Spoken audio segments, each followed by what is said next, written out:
Good evening. For the past year or more, everywhere you look are articles, series, and columns written about the same topic, the teacher shortage. It is referred to repeatedly as a national crisis, and we are feeling the effects here in Florida with 3,500 vacancies across the state at last count. Most, if not all, of these stories come to the same conclusion. This is an easily corrected crisis. An article in the September Forbes magazine had an interesting take. There really isn't a teacher shortage at all. There are plenty of phenomenal teachers in this country. They just don't want to teach anymore. And for many valid reasons.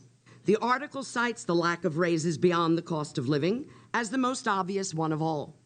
But they also refer to, and I quote, the steady drumbeat of disrespect, the repeated refrain that U.S. schools are failing, the loss of professional autonomy, and an accountability movement that is more about threats than support. Most authors of these investigative articles, including one by our own Paula Dockery, has come to the very same conclusions. So my question is, why hasn't Pinellas County?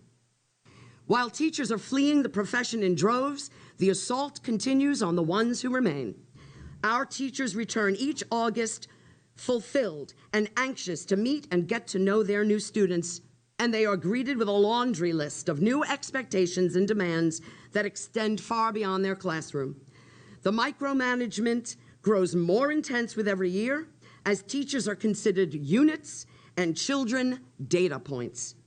Robotic, scripted lessons are insisted upon, completely demolishing the human factor that is the necessary part of education. We were thrilled to learn about the move towards social emotional learning, something desired by teachers for years.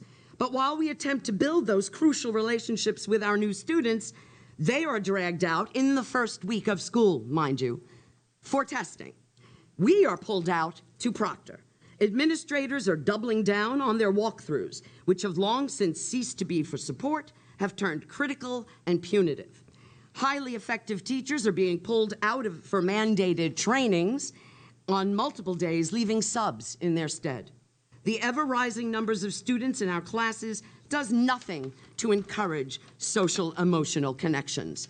Forming bonds with trust with our students, which we support wholeheartedly, has been made near impossible with all of the constant interference. We know the legislature's at the root of the problem. When our own district willfully stands with them rather than with us, it is a crippling blow to the trust and relationship we want to establish with you. We would like to return to the 3 R's in the classroom: reading, writing, and arithmetic. And we would like your 3 R's to be rollback of demands, raises, and respect.